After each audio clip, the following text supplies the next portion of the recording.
আজকের ভিডিওতে আপনাদেরকে জানাবো মুসা আলাইহিসসালাম কেন আজরাইলকে চর মেরে কানা করে দিয়েছিলেন এবং মুসা আলাইহিসসালামের মৃত্যুর বিস্ময়কর ঘটনা। মুসা আলাইহিসসালাম ছিলেন বনি ইসরায়েলের একজন কিতাবধারী নবী।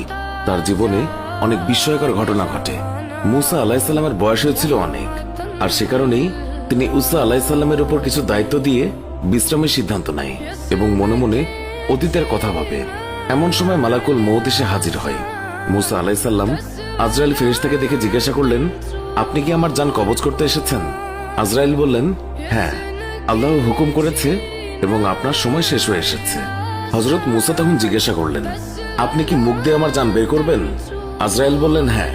তখন তিনি বললেন, এই মুখ দিয়ে আমি স্বয়ং আল্লাহর সঙ্গে কথা বলেছি। তখন আজরাইল বললেন, তাহলে চোখ দিয়ে জান বের করব। মুসা আলাইহিসসালাম বললেন, এই চোখ দিয়ে আমি আল্লাহর নূর দেখেছি। আজরাইল বললেন, তাহলে নাক দিয়ে নেব। মুসা আলাইহিসসালাম বললেন, আমি নাক দিয়ে বেহেশতের সুঘ্রাণ নিয়েছি। আজরাইল তখন বললেন, আমার এত কথার জবাব দেওয়ার সময় নেই, আমার যেভাবে ইচ্ছে সেইভাবে আমি জান কবজ করব। হযরত মুসা আলাইহিসসালাম আজরাইলের কথা রেগে গেলেন এবং বেয়াদব বলে তাকে কষিয়ে এক চড় দিয়ে দিলেন। এতে আজরাইলের চোখ দুটি বের হয়ে যায় এবং আজরাইল আলাইহিসসালাম কানা হয়ে যায়। এই অবস্থায় আজরাইল আলাইহিসসালাম আল্লাহর কাছে চলে গেলেন এবং আল্লাহকে সব ঘটনা খুলে বললেন। আল্লাহ আজরাইলের চোখ ঠিক করে দিয়ে বললেন, তোমাকে আর তার কাছে যেতে হবে না, তার জান কবজের ব্যাপারটা আমিই দেখব। কয়েকদিন পর আল্লাহ ওহী মারফত মুসা আলাইহিসসালামকে বললেন, হ্যাঁ মুসা, তুমি যদি একটি মেষের পশমের সংখ্যা পরিমাণ হায়াতের জন্য আরজি করো, আমি তোমাকে তত বছর হায়াত বাড়িয়ে দেব। তুমি যত বছর বাঁচতে চাও আমি তোমাকে তত বছর বাঁচিয়ে রাখবো। হযরত মুসা আলাইহিসসালাম এই কথা শুনে আল্লাহকে জিজ্ঞাসা করলেন, তারপরে কি আমাকে মৃত্যুবরণ করতে হবে? আল্লাহ বললেন, প্রত্যেক মানুষকেই একদিন মৃত্যুবরণ করতে হবে, এমনকি একসময় তোমাকেও তাই করতে হবে। তখন মুসা আলাইহিসসালাম বললেন, তাহলে এখনই আমার মৃত্যু হোক, তবে আমার একটা আবদার আপনার রাখতে হবে। আমি চাই মৃত্যুর আগে আমি একবার তুর পাহাড় দর্শন করে আসি। আল্লাহ মুসা আলাইহিসসালামের আবেদন মঞ্জুর করেন এবং তুর পাহাড়ে যাত্রার আদেশ দেন। মুসা আলাইহিসসালাম বিলম্ব না করে তুর পাহাড়ে গেলেন এবং আল্লাহর নূরের দর্শন লাভ করেন। আল্লাহর সাথে কিছু কথোপকথন হওয়ার পর আল্লাহ সেখান থেকে বিদায় নেন।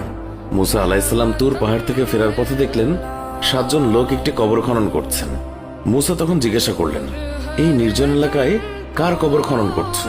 তারা বলেন, আপনার মতো একজন ব্যক্তির। আপনি চাইলে আমাদের সাথে এই সওয়াবের কাজে অংশগ্রহণ করতে পারেন। মুসা আলাইহিসসালাম কিছুক্ষণ কাজ করার পর সেখান থেকে একজন বলে উঠল, হে নবী, আমরা যার জন্য কবর খনন করেছি তার আকৃতি ঠিক আপনার মতো। আপনি একটু কবরে নেমে শুয়ে দেখলে আমরা মাপের পরিমাপটা পরীক্ষা করে নেব। মুসা আলাইহিসসালাম তাদের কথা মতো কবরে শুয়ে পড়লেন।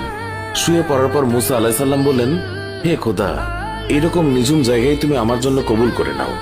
মুসা আলাইহিসসালামের কথার সাথে সাথে একজন ফেরেশতা তাকে আপেল খেতে দিল।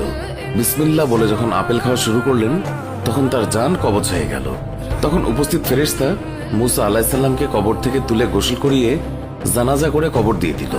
পৃথিবীতে তার কবরের অস্তিত্ব আজও অজানা রয়ে গেছে। তিনি প্রায় 150 বছর বেঁচে ছিলেন। এই ছিল আমাদের আজকের ভিডিও। আমাদের এই ভিডিও সম্পর্কে মন্তব্য জানাতে কমেন্ট করুন। ভিডিওটি ভালো লাগলে লাইক দিন। আমাদের অন্য ভিডিওগুলোও দেখুন।